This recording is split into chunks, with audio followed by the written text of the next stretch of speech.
कोई भी विवाद हो, किसी भी प्रकार का विवाद हो, मामला जो है एसडीएम कोर्ट आप लेकर चले जाते हैं।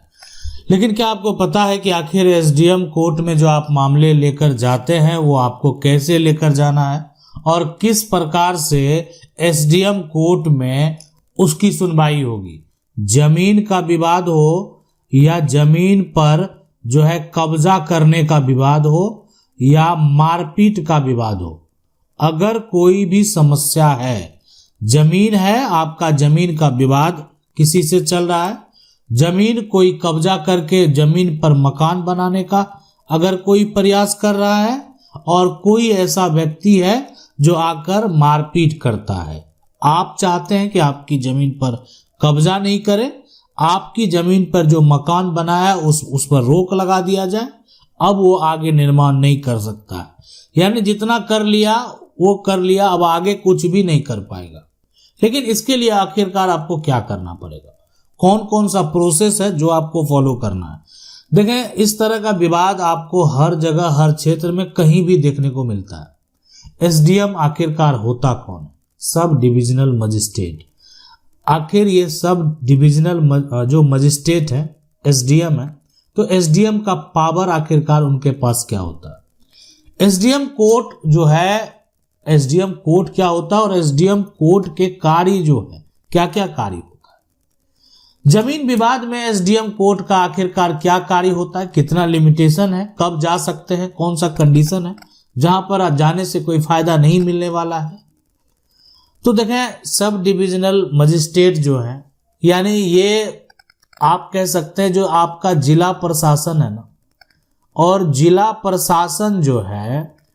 प्रशासन के ये आप कह सकते हैं अधिकारी हैं। अब ये एक ऐसे अधिकारी हैं जिनको एक क्षेत्र दिया गया है और वो क्षेत्र है आपका यहाँ पर सब डिवीजन। अब इनको जो क्षेत्र मिला हुआ है उस क्षेत्र में ये क्या करेंगे, तो वो इस क्षेत्र में, यानी जो उनको क्षेत्र मिला है ना, वहां पर पहला काम जो सबसे महत्वपूर्ण कार्य उनको करना है कि अपना जो उनका क्षेत्र है, अपना जो उनका सब डिवीजन है ना, वहां पर उनको कानून व्यवस्था जो है उसको बरकरार रखना है, यानी कानून व्यवस्था बनाए रखना है। और अगर लगता है उनको कि नहीं यहाँ पर कानून व्यवस्था बिगड़ रहा है, आप अपना समस्या लेकर जा रहे हैं कि मेरे साथ मारपीट किया, मेरे परिवार के साथ मारपीट किया, हमारी जमीन को जबरन कब्जा कर लिया और अभी जमीन पर मकान बनाने का प्रयास किया जा रहा है, कृपया उसको रोका जाए। मामला चला गया एसडीएम के पास, आप एसडीएम ऑफिस गए और आपने वहां पर एक आवेदन लगा दिया। ये जो है पूरा सही तरीके से, स्पष्ट तरीके से जो है आवेदन हो और आपका मामला जो है स्पष्ट तरीके से रखा जाए, इसके लिए आप अपने वकील से आपने संपर्क कर लिया। आपके वकील के द्वारा जो है आखिरकार वहां पर जो धारा है वो धारा 144 लगा दिया गया। अब ये वर्तमान में जो है नया कानून के बाद आप पहले से सुनते आए कि धारा 144, वर्तमान में ये धारा जो है ये अब हो चुका है धारा 163। और ये इसलिए लगा दिया गया कि वहां पर किसी भी प्रकार का कोई विवाद नहीं हो, किसी से मारपीट नहीं हो, मारपीट को रोका जा सके, भीड़ एकत्रित अब वहां उस जगह पर नहीं होगा। और वर्तमान में पुलिस को निर्देश दे दिया गया कि आप उस पर जाकर फिलहाल रोक लगा दीजिए कि आगे का कोई भी निर्माण कार्य नहीं होगा जब तक उस पर धारा 144 यानी वर्तमान में बीएनएसएस की धारा 163 लगा हुआ है। और इसके अलावे तो एसडीएम जो कोर्ट है ना, यानी एसडीएम कोर्ट के जो कार्य हैं, यहाँ पर जो है एक तो ये हो गया कि अब रोक लगा दिया गया, अब कोई कुछ करेगा नहीं। लेकिन यहाँ पर मारपीट जो हुआ था, आपस में दो जो गुट है वो भिड़ गए थे, दो परिवार के लोग जो है मारपीट कर लिए, किसी को चोट भी लगा। तो पहले देखते ये इस तरह का जब मारपीट का विवाद होता था तो सीआरपीसी की धारा, यानी सीआरपीसी की जो धारा है धारा 107, आप देखते हैं कि ये थाना से भी जो है लगाकर मजिस्ट्रेट को भेज दिया जाता था। लेकिन अब ये वर्तमान में जो है नई धारा BNSS की धारा जो है वो 126 लगाकर जो है मजिस्ट्रेट के पास, जैसे थाना जो है आकर इंक्वायरी करेगी, देखेगी यहाँ पर विवाद जो हुआ है, मारपीट हुआ है, किसी को चोट भी लगा है,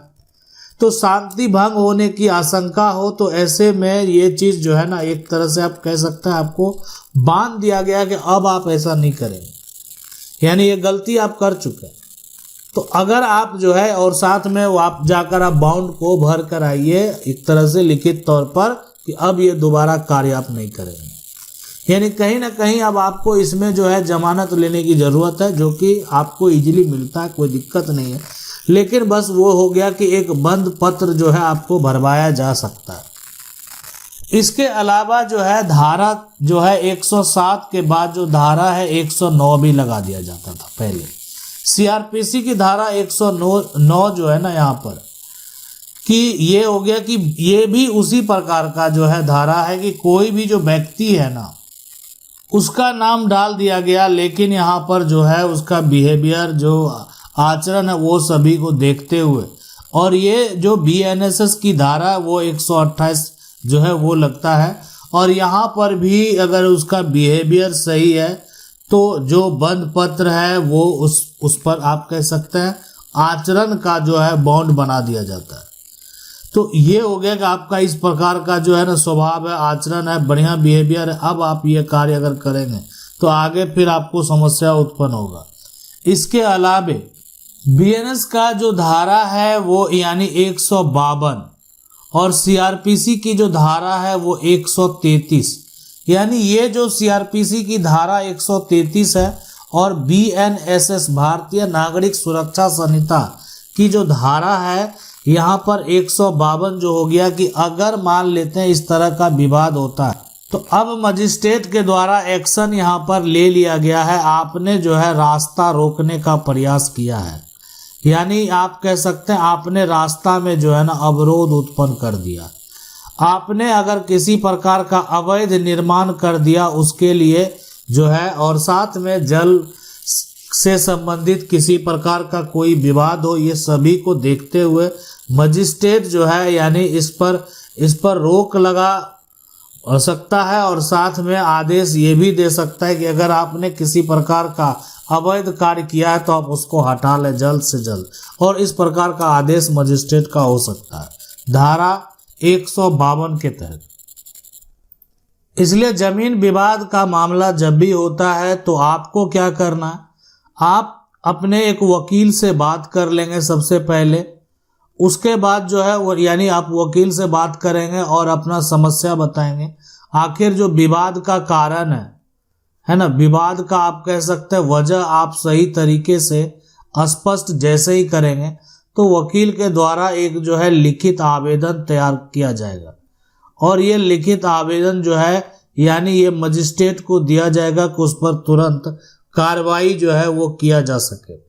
पहले आपका अगर किसी प्रकार का ऐसा विवाद का सामना हुआ होगा तो आपको यानी CRPC की जो धारा है, यानी आपने लड़ाई की और आपके खिलाफ कोई FIR दर्ज हो गया तो धारा 107 और CRPC की जो धारा है यानी धारा 116 का नोटिस आपको देखने को मिलता था, जो कि वर्तमान में यहाँ पर जो है BNSS की जो धारा है यानी धारा ये हो चुका 129,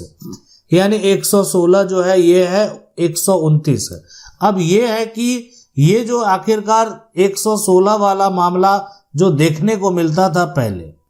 तो यानी मजिस्ट्रेट के द्वारा शुरू में ही धारा जो है यानी 126 BNS की धारा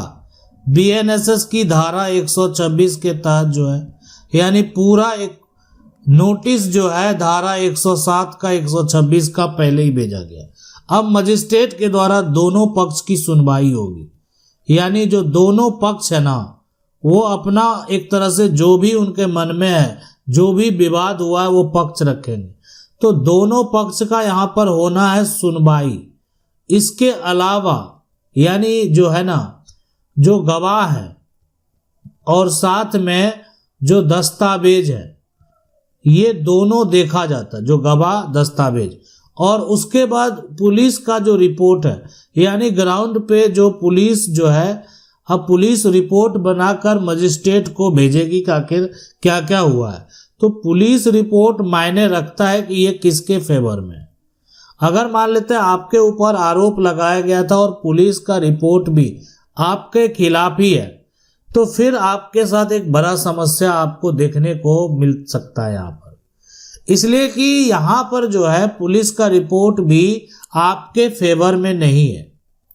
तो इसलिए जमीन विवाद का जब भी मामला हो तो आपको झगड़ना नहीं है। लेकिन अगर आपके साथ झगड़ा हुआ है, आपका घर कोई जो है एक तरीके से तोड़ने का प्रयास करता या आपकी जमीन को कोई कब्जा करने का प्रयास करता, आपको ये काम जरूर करना है। अब है कि अगर मान लेते हैं आपके मन में भी ये सवाल चल रहा होगा कि आपके ऊपर जो आरोप लगाए गए, अगर वो आरोप सिद्ध होते, अगर आपके ऊपर जो आरोप लगा हुआ है और वो आरोप जो है अगर वो सिद्ध हो गया, तो ऐसे सिचुएशन, ऐसे कंडीशन में उस व्यक्ति को जो है ना यहाँ पर सिर्फ एक बॉन्ड भरवा दिया जाता है। यानी अगर उसकी वो पहली गलती होती है, उसका कोई क्रिमिनल रिकॉर्ड नहीं होता है, तो एक बॉन्ड भरवाया जाता है और इसमें जो है कि जो आप कह सकते हैं ना, जो उनकी जमानत है वो जमानत भी दे दी जाती है। मामला समाप्त हो गया। बहुत बड़ा मामला नहीं था, किसी को जो है एक तरह से मारपीट किया गया था, गंभीर चोट का मामला नहीं था। गंभीर चोट का अगर मामला होता, यानी आपने उसको ऐसा चोट पहुंचा दिया कि वो इलाज करा रहा है और उसकी स्थिति अभी नाजुक है, यानी अब उसका घाव भरने वाला नहीं है, तो फिर आपके ऊपर अन्य धाराएं भी लग सकते हैं। लेकिन यहाँ पर जो है आपने जमीन विवाद में सिर्फ मारपीट है, और ये मारपीट बड़ा नहीं था। ऐसा मारपीट नहीं था कि किसी का सर फूट गया है और किसी का पैर टूट गया है और अभी वो हॉस्पिटल में भर्ती है। यानी मामला छोटा ही था, लेकिन मारपीट हुआ था, ये बात स्पष्ट हुआ, ये बात साबित हुआ। पुलिस रिपोर्ट में भी ये बात जो है दर्ज किया गया कि कौन किसके ऊपर किस प्रकार से कब और कैसे प्रहार किया है। तो आखिर ये बॉन्ड तो भरवा दिया जाता है कि अब आप ऐसा नहीं करेंगे, और फिर दोबारा आप ऐसा करते हैं तो ये जो पहले का डिसीजन है उस आधार पर आपके ऊपर और जो है अलग तरीके से कार्रवाई हो सकती है। अब आपके मन में आखिर कौन कौन से सवाल है, आपके साथ आखिरकार कौन सा समस्या है, आप अपनी समस्या का हल कैसे करते हैं। आखिरकार आपका जो समस्या है यानी उसका हल नहीं हुआ, आपका समस्या कुछ और है, आपको क्या करना चाहिए, तो आप इसके लिए कमेंट करेंगे। मेरा प्रयास रहेगा कि हम वीडियो के माध्यम से आपको बताएंगे कि आखिरकार आपको क्या करना है, कैसे करना है, किस तरीके से आप अपनी समस्या का हल जो है निकाल सकते हैं। आशा करते हैं वीडियो अच्छा लगा होगा। वीडियो को लाइक जरूर कर दें। चैनल को पहली बार देख रहे हैं, सब्सक्राइब करके जो बेल आइकन है उसको जरूर दबा लें। मिलते हैं अगली वीडियो में, तब तक के लिए जय हिंद।